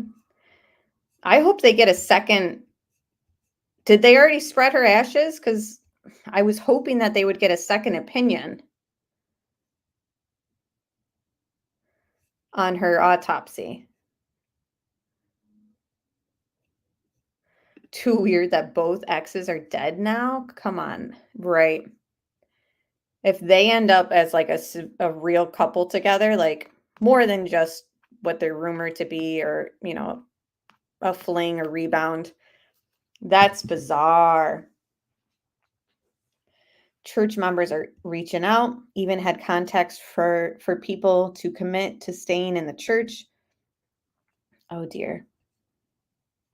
6 months with his girlfriend. Wow.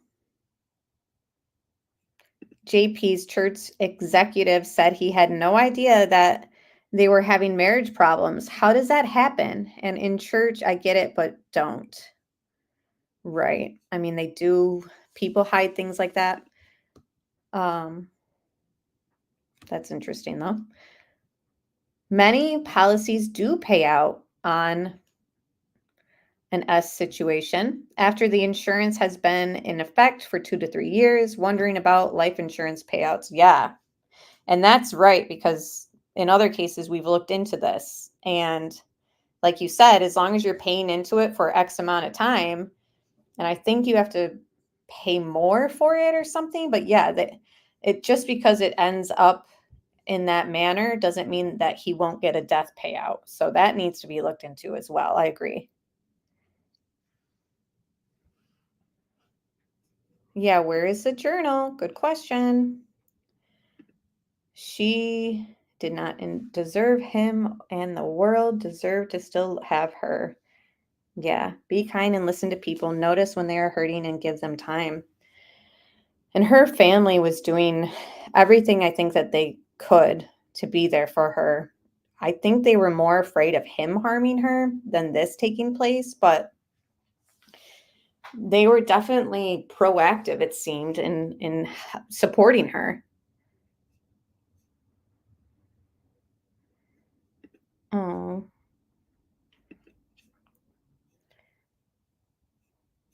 I haven't seen a close-up of the mistress, but I'm curious.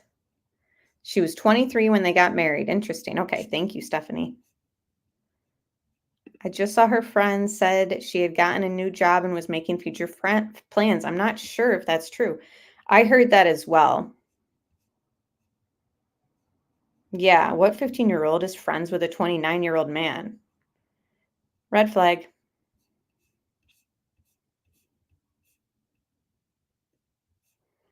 Yeah, the doofus definitely wrote the obituary.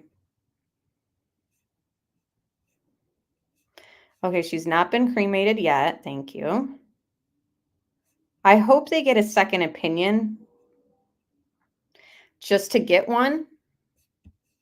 And maybe it would give them peace of mind. I'm not sure. All right, so this apparently was an email that he had recently sent to her. I don't know if you guys have seen this or not, but I'll read it. Hey, Mica, I hope you're doing well. I'm ready to be done and move on and heal. Find a first lady who won't treat me the way you are. I really hope you do great things. I was willing to do anything. I even had the amazing desire to have kids since you're not on meds. And I want to apologize for the flowers and fruit. It was already paid for to last until your birthday. Feel free to give it all away. I sent that to you before I found out all the things that I have recently found out about you and what you've done. You disgust me. So please, let's meet soon and be divorced and let this nightmare be over for me.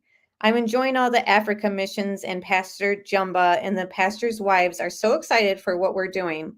We expect 120 kids our first semester. I have about 10 to 12 people going this time, including Kristen and Tom Winslow and Becca and Jonathan, etc. And I need to move on as soon as possible. I need a woman who will respect me and love me and be worthy of that being a first lady is about. So this to me should be used in there if they press civilly against him for wrongful death. You can just see that it's got so much guilt packed in this small email. I even had desires of having kids since you're not on meds. Just kind of like take a jab at her. And then, to say things like, you disgust me, things I recently found out about you, and then rubbing in her face the next African mission that they're going on. We obviously know that she lived for those missions. She enjoyed being around those kids and doing that work. And he's pretty much rubbing it in her face that, yeah, we're doing this and you're not going to be here to do that. And we know that that was fulfilling to you, but you know what? You're not going to be the first lady anymore. I'm going to find someone who's better. I mean, that is just so manipulative. Like, even if she's the one saying, like, okay, this divorce needs to take place, just not a nice email. Again, Daisy, that is just something I've said that they should do. I don't want it to be misconstrued that they are doing that. I just think that if there's no criminal charges, that there should be civil accountability that he could possibly be held for. Not that any money would ever bring her back. Yeah, everyone is just so like astounded by the first lady comment. Like, get over yourself, dude. Like, you're not the president. You're not. What would that make him? The first man? I need a woman. But he isn't the one with a dependent personality disorder? Right. Yeah, exactly. He moves on too before she does. Sounds like a needy guy to me. Okay, what else did I put in these clips? Okay, so I think this was some text between Mica and somebody else. And the other person shared it, a friend. Hold on, let me. April 5th. Thank you for your gentle warnings throughout the years regarding my relationship with JP. I know that you knew I wasn't ready to get out, but looking back, your warnings were very helpful when trying to decide. Sorry, I lost my spot. When trying to make tough life decisions, definitely have replayed our conversations in my head over and over throughout the years and wished there was something I could do to get out. And now I've done it. Well, I'm glad you never felt as though I overstepped and that you heard my heart when I said things, that I was coming from a place of love and concern, not judgment, malice, or gossip. I'm so pleased that you are in a better place now. Of course, it would have been great if things did not end in divorce and your marriage could have been healed. But I feel like this is new trajectory of your life is going to have such a profound impact on the kingdom of God. Yes, things are looking up and they are headed in a great direction. Isn't that sad? Thank you, E.E. 24 months, 2 years. Thank you so much. It's crazy that I've known some of you guys that long. Seems Pastor Sus is a narcissism case. Yeah. In a lot of cases, again, I don't want to clump them all together, but in a lot of cases, pastors and these cult leaders or church leaders, they are. This was a disturbing post. Again, it has nothing to do with her per se, but I guess it could give you a peek into the mind of him. I know you guys probably have seen this. Hashtag pornography. Men, please bring your devices to Trouble Blue Computers in MB. For $25, you will never be able to look at anything that could A, destroy your destiny, B, destroy your marriage and sex life, C, destroy your mind. Wives, you must be incredibly giving and encouraging and never reject or deny your husband. David, Samson, Solomon all struggled in this area. No matter how spiritual, strong, or wise a man is, this is a battle that the enemy knows could ruin his life forever. Thank you to all the wives who are willing to help their husbands to be overcomers and winners in life and in the bedroom. Thank you, Mica J.P. Miller, for always being so giving. What? When I first heard this, I was like, are you kidding me right now? Is Roxanne still listening? I don't think I ever got to say hi to her, and I saw her in chat. I don't know why reading this just reminded me of Roxanne. All right. Let's see what else. Yeah, isn't that disturbing? Like, what? Okay, and then it was just this picture. Yeah, I know. Gross. I hope the family are able to get control of the African missionary work that Mica had worked so hard to create and take it from his control. That school exists because of her. I agree. The job draws weasels. It isn't that the only weasels end up pastoring. It is the weasels find it attractive place to weasel from, it seems to me. I've seen it. I really have seen it. I know it's gross, guys. Yeah, I know. It's terrible. Amber, I've known you since 1999. Really? Since I was 11? Seth. So women are sex slaves. Reminds me of The Handmaid's Tale. Right. According to him. Disgusting. Women must never deny your husbands. What? It's like blaming the woman if you end up having a pornography problem. It's the wife's fault. All right, guys. So let's just try to gather our final thoughts. Let me check if there's anything new, like as far as videos that have come out.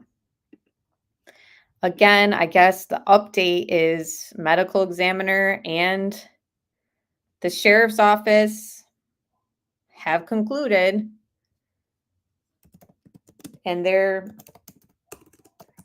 what did it say that they were doing the investigation? Releasing it.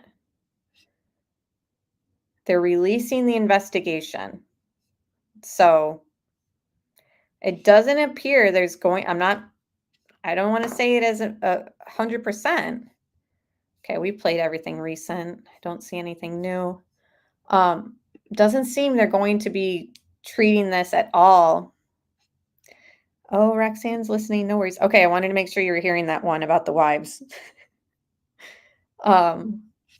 It doesn't seem like they're going to be carrying this on as a criminal investigation. It doesn't seem like the husband is going to be looked into as far as, criminally. Now we wait to see, will there be civil ramifications? Will the family go after him in civil court and, hit him the best they can financially? Again, money will never bring back Mica, and her time here on earth was very short-lived. He, I think, definitely played a part in this whole situation. But it just seems like unless it comes out that there's funds of money that were shifted around and it's somebody that he knows collected that money, and that person that he knows was in the area that, she was in, there needs to be something that links somebody else to this. Otherwise, I'm going to take it as he pushed her to this place. He's accountable and responsible for this.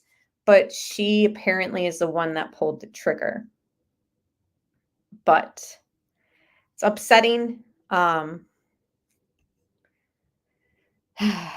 don't know. How are you guys feeling about it? Like, is there anyone who still thinks that somebody else did this to her? I'm not going to be judgy. I just want to know. Yeah, only just celebrated her birthday. It should have been a time of happiness and the beginning of her new life. Right. Literally. Her saying to her friend in that text message, that she was like ready to move on pretty much, and was like thanking him for the warnings over the years. Yes, things are looking up and are headed in a great direction. That was April 5th. I'm not okay with this case. Still conflicted. Rest in peace. Yes, Justice, that happened to me. I was pregnant and cheated. Wow. What did Justice say? I'm scrolling up. If a man cheats, it's because his wife wasn't given enough. Right. Yeah, I feel he has some accountability. Pastor and hubby. Okay, but how did he do it if he's not in the area? Not saying that he's not involved, but it just seems like law enforcement is saying like they cleared him and that he wasn't like around her when she pulled the trigger. She was in control of her death, but he is 100% to blame. That's how I feel. And I feel like I'm not buying the ending of the story. I feel like him pushing this, like when we seen him on during his sermon where he was like, I just got the news last night. It was just so weird how he announced it to the congregation. And everyone's like, why does he keep insisting and spinning the narrative himself that she did this to herself and bringing up her past history with it? And like you could say like, well, that's because he's guilty and he was involved. Now, I take it as that, but on a sense of like he knows that what he was doing to her was wrong, and he knows that he is to blame for some level of this. She was baptized again. That says so much.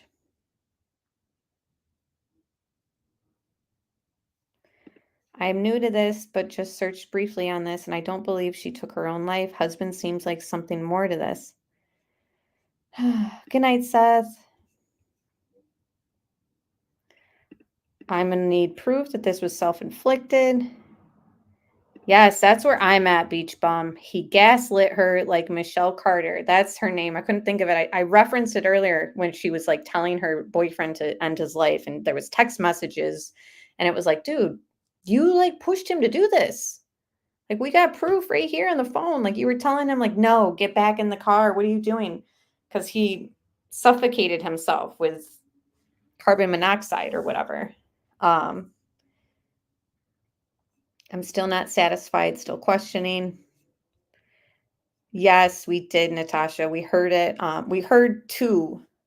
We heard it from Inside Edition where they played part of it. And then we went back and listened to the whole thing. Still conflicted, but I think it's possible for foul play. He pushed her over the edge, in my opinion. That's how I feel, Tiny Ghost, and good to see you. I think that they can't arrest him for pushing her to this limit. Or I'm sorry, they can't arrest him for pushing her to this limit, but he definitely did. So this is why I'm like, I really hope the family takes civil action. Yeah, the 911 call is out. It's only like 2-something minutes long. Michelle Carter vibes. I agree. And she was held accountable. She went on trial. Believe she got a plea deal. Refresh my memory, but she definitely was held accountable and arrested. But they went through and they found like evidence of her pretty much saying, no, get in the car and do this. If they go through his phone or her phone and there's evidence that link him to saying like, buy this gun and go do it right now. I don't know.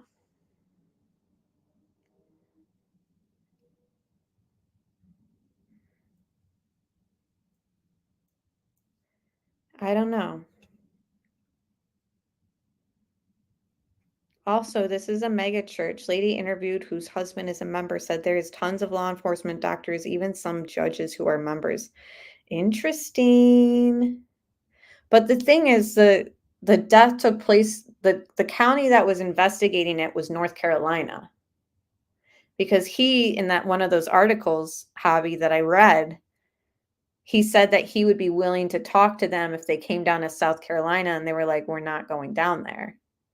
So it doesn't seem like law enforcement and the medical examiner are church people, because that's South Carolina, and the people who handled this was North Carolina.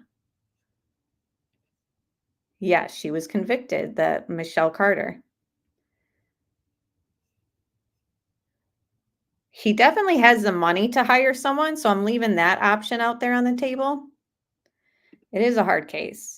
You can push someone to do it, still have clean hands, but legally innocent, but still be responsible. That's exactly how I feel like when everyone's like, there's so many red flags about how he's acting and what he's saying, like he did it.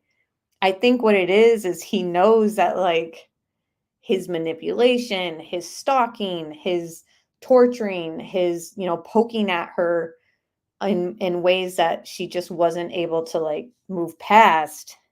Him with a new woman, even maybe he threw that in her face.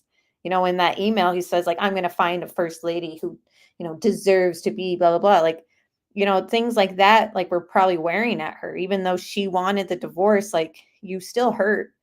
It still hurts to like hear stuff like that. Hi, Zawoki. Good to see you. It's going okay. We're just kind of closing up. We're in a case where it's just kind of a mystery, even though the authorities have told us, like, no, we're releasing the investigation. Okay, good night, Bubba and Seth and everyone else who's leaving. I'm pretty much ending it too, but I don't know. I want to hear more of your guys' thoughts. Yeah, Tiny Ghost says it's shocking to me she used a gun. And a lot of people in chat were saying that too, that most of the time women don't end their lives like that. I don't have any situations where I can relate except one. I worked with somebody whose mother, but it was a hanging. Yeah.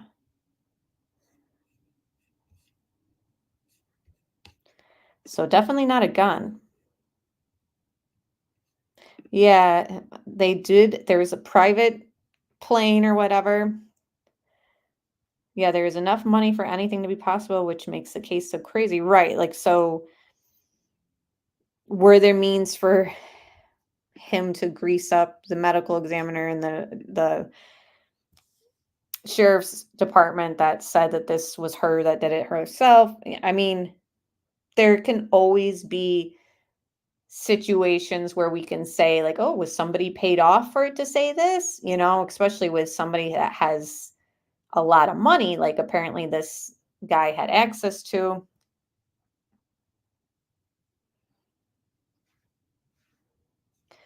Francie, I was sort of thinking that earlier in chat, because I was saying, remember that she has admittedly had a history of mental illness. She herself has come out, you know, saying that she's struggled with stuff. So for her to say to her friends, if I end up dead, that it was JP, was that a means, you know, to spite him? It's hard, right? But we can't say that it's not possible. Don't want to victim blame her or say like she's a liar and all this stuff, or that we shouldn't believe victims when they say stuff like that, because I'm always the person to say like, no, I believe the victim and they were afraid and they spoke about it. But as in a situation where somebody's admittedly themselves saying like, I've struggled with mental illness, I've tried to do this before, the gun jammed, God saved my life. You can't say that they're always a sound person in mind, that their statements, I don't know. Again, I don't want to call her a liar, but I'm glad I'm not the only one that kind of thought that. I don't think we have both sides completely. I'm still reserving some judgment until all the facts come to light. Apparently they've released the investigation. So the facts, somebody said there's a press conference tomorrow. I also heard that they're not holding a press conference.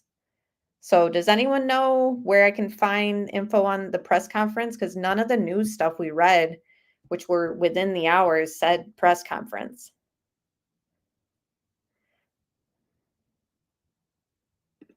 Why did the police deny a restraining order? They were protecting him. He might be a Fed. I thought that she had a protective order.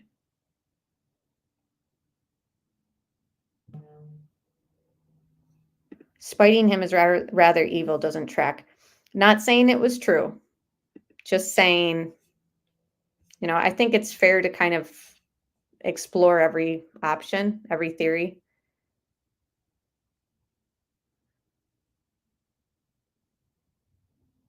There is a lot of unanswered questions. There's a lot of why did it go this way? It's weird. It's definitely weird. If they do give updates, like we'll cover it. I just that article said that they were releasing the investigation. Like, so does that mean another agency will pick it up? I know, I'm out of breath. And I'm out of my coconut water. No, they didn't have any children together. Apparently, she was a stepmother.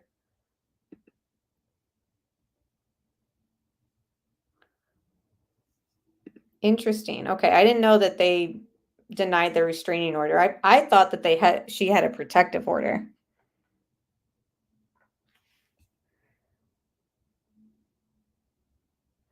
Yes, Natasha. I was sort of saying that. I was kind of comparing it to the Watts case where it appeared like they were perfect and that everything was great, but really we find out how much they were struggling and growing apart from each other and financially struggling. But everything appeared online like great. So I just can't base her character off of her online presence. It's terrible what happened, but I think both parties struggled with mental illness, in my opinion. So sad.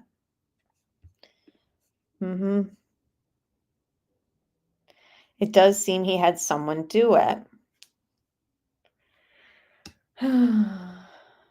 Murdaugh murders didn't have movement until the feds SLED got involved. Hopefully the feds get involved. Too much financial motive for local law enforcement. Apparently SLED was involved in this. Or they are, because of there's financial crimes taking place or something. There's inquiries going on because of some legal documents. Guys, we're going to have to look into all that.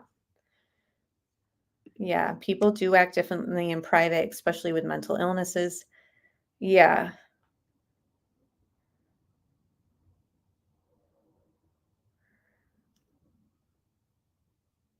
Yeah, the police know more than we do, thank goodness. And hopefully SLED or another agency is following up on things because North Carolina has released it. They have released the investigation, they said in that one article. But all right, trying to think. Thursday, I have a Watts live stream put together. And okay, JP had 5 kids with his first marriage. Wow. And him saying in that email, I considered having children with you since you were off your meds. And isn't it interesting how in a paper trail, Caroline, if you're still here, in the paper trail in this email, he makes it clear, that she was on medication. So if we're going to go with a conspiracy route and that there was somebody perhaps hired to do this, even though I find that hard to believe that she would call 911, it was somebody else standing there, that he makes it known, like not only in his sermons and publicly that she had problems, but in this email, he's mentioning her meds. But at the same time, he could just be shaming her for it just to get under her skin. Like, I even had the amazing desire to have kids since you're not on meds. Like, it's just kind of like a jab at her, which might have been his objective. But all right, I think Thursday we're going to do Watts. Christina says, yay, Watts. I took a break last week to cover more Sebastian, but I think that we're going to dive back in for a little deep dive about the Watts case because you guys all love it and I got stuff to share, of course. And then Friday or Sunday, I'll do another live stream. Not sure which day. I want to collab with Zawoki again. As you guys know, I've been a little sick here and there, but I definitely want to make room to collab because I appreciate Zawoki and he does great research. So we'll make it happen. We'll definitely make it happen. I promise that. I need to collab with Jen Liu again too, because they asked me to collab on Sunday and I was just not feeling good. I had like the worst headache. So I was upset that I had to say no. Yeah, Paul, we're going to be talking about the devotion book and other stuff. Case related, of course. Yes. See, you knew what I was saying. Him making sure everyone knew of her problems says setting the scene to me. it could be perceived that way. I'll give you that. I do think that it was also a means to kind of jab at her and kind of break her down a little bit. But yes, we will talk very soon. All right, I guess I'll just hop off. All right, guys, hit that thumbs up if you haven't hit it, because I really appreciate it. And yeah, I'll talk to you guys soon, and I'll message you, Roxanne, in a minute, and talk to everybody very soon. Bye, guys.